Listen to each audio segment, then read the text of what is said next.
Mengenai kelahiran Ibu Amalia, alhamdulillah anaknya juga sudah lahir dengan selamat dan ibunya juga sudah keluar dari rumah sakit dalam keadaan selamat juga.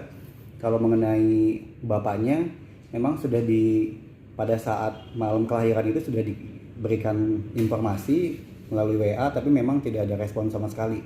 Jadi memang mungkin tidak ada etikat baik sama sekali terhadap anak yang baru dilahirkan. Manusiawi ya, mungkin seorang ibu yang mempunyai, walaupun memang sudah mantan, tapi kan ini tidak ada hubungannya dengan mantan, tapi ini adalah tanggung jawab seorang ayah terhadap anaknya gitu. Dan satu hal lagi, bahwa di persidangan pun pihak dari seberang sana, ketika kita menghadirkan bukti-bukti bukti surat dan lain-lain, itu memang semuanya dibantah, bahwa dalam artian foto yang kita berikan di pengadilan sebagai bukti disanggah bahwa foto itu adalah hasil editan. Jadi menurut pihak mereka adalah dua objek foto yang berbeda, sehingga kita memanipulasi itu disatukan. Satu itu, kedua juga video yang saya tunjukkan bahwa telah terjadi pernikahan itu juga dianggap tidak benar karena bank-banknya ada di belakang dan lain-lain. Saksi juga dibantah, sehingga semua bukti yang kita hadirkan di persidangan kemarin itu semuanya dibantah bahwa itu ada editan dan manipulasi dan hasil tidak benar.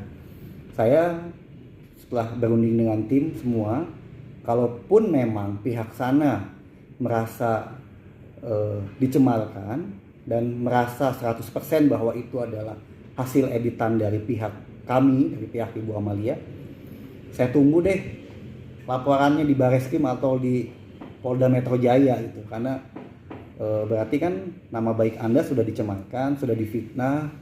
Kalau memang benar-benar itu datang dari pemikiran yang benar seperti itu, seharusnya sih pihak mereka melaporkan pihak kita gitu. Makanya kita tunggu apakah mereka berani melaporkan pihak kita yang katanya memanipulasi semua bukti dan fakta yang ada di persidangan ke pihak Polda Metro Jaya atau pihak Bareskrim. Kan kantor polisi buka 24 jam di Indonesia itu kalau mau bikin laporan.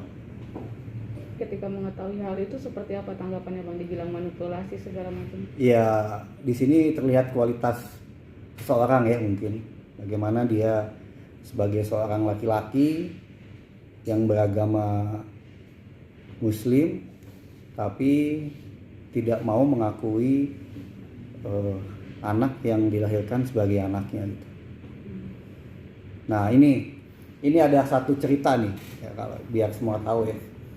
Saya pernah baca buku, namanya judulnya The Prince.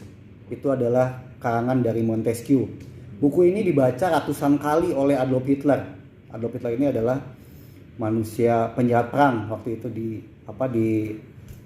pemimpin di Jerman ya. Bukunya itu buat saya sih mungkin buku yang terlarang, karena di buku itu diajarkan kalau kita mau sukses itu, kamu jangan punya agama, kamu jangan punya cinta, kamu jangan punya belas kasih, kamu jangan punya apapun yang berkaitan dengan hati. Tapi di bawahnya itu ada yang bagus. Ini buku bajingan juga masih bisa bilang bahwa biarkanlah atau tuntut atau tanggung jawab dari seorang laki-laki, atau yang dituntut dari seorang laki-laki adalah tanggung jawabnya. Tapi cintanya biarkan dia bersemai di mana saja. Buku yang terlarang saja dia mengajarkan bahwa laki-laki itu harus tanggung jawab gitu. Itu buku yang menurut saya pernah baca. Wah, ini buku kalau dibaca ini bahaya juga nih, karena bisa menginspirasi orang melakukan kejahatan. Tapi di situ ada satu penggal kalimat bahwa yang dituntut dari seorang laki adalah tanggung jawab. Ini ada benarnya juga gitu. Nah, masa ini seorang ayah yang sudah melahirkan dan mempunyai 2 orang anak dari satu istri kok sampai segitunya gitu. Dan satu lagi, keterangan yang diberikan oleh anak yang dari pertama itu, Abel itu, kan sudah jelas bahwa dia memang sempat dibawa oleh bapaknya bertemu dengan Ibu Amalia, disebutkan bahwa ini adalah bundamu, ini adalah ibumu. Kan sudah terjadi pernikahan. Ini pernikahannya sama sekali tidak diakui. dan bahkan tidak ada hubungan apapun antara BP dengan Ibu Amalia. Tidak pernah ada hubungan apapun, dan itu mungkin adalah BP yang lain. Kan udah gila ini. Bang, apa yang anaknya, apakah ada orang ketiga atau ada permainan dari pengacara? Kalau soal pengacara saya juga nggak tahu. Cuman memang saya merasa bahwa saya juga berprofesi sebagai pengacara. Saya memegang bahwa officium nobile ini ada pekerjaan yang mulia. Jadi saya sama sekali saya tidak mau diatur oleh klien. Jadi kalau klien mau A, mau B, mau C, saya akan kasih penjelasan, Bu atau Pak, hukumnya seperti ini loh. Ibu melanggar pasal sekian, ibu yang harus ibu lakukan adalah A, B, C. Saya akan kasih. Kalau memang permintaan dari pihak klien saya tidak masuk akal dan akan membuat suasana keruh, saya tidak mau. Itu kalau prinsip saya sebagai seorang pengacara. Berarti ada orang ketiga nggak yang ini? Saya nggak paham. Kalau Anda soal pengacaranya, saya juga nggak kenal juga. Saya nggak paham. Mungkin pemikirannya beda mungkin. Mungkin besok saya akan menghadirkan saksi anaknya. Anaknya akan saya hadirkan di persidangan. Anaknya kok yang dibawa sama bapaknya dikenalkan kepada si ibu Amalia itu, ya dia kenal, dia hubungan baik. Tiap hari juga komunikasi kok mereka. Kabarnya saat menikah ada orang dari Jack ya, Persija juga. Ya, itu ada saksinya. Nah, ini jadi mengenai tidak ada hubungan apapun, ini kita punya bukti transfer loh, bukti transfer sebelum kejadian ini. Jadi dari si BP ini nyebrang dulu ke si X, Mr. C, namanya CD, dari CD ke Ibu Amalia. Dan itu mereka sahabatan baik gitu. Jadi buat apa CD transfer ke Ibu Amalia kalau memang awalnya bukan dari Bapak BP gitu. Ada dari Persija itu Bang yang jadi saksi nikah? Ada ya. Ada itu dari pihak sana, dari pihak dari klub itu memang ada saksi yang menghadiri pada saat pernikahan itu berlangsung. Apa mau dihadirkan dari saksi? Mungkin nanti kita minta. Dan yang mungkin nanti langkahnya kita akan melakukan untuk tes DNA.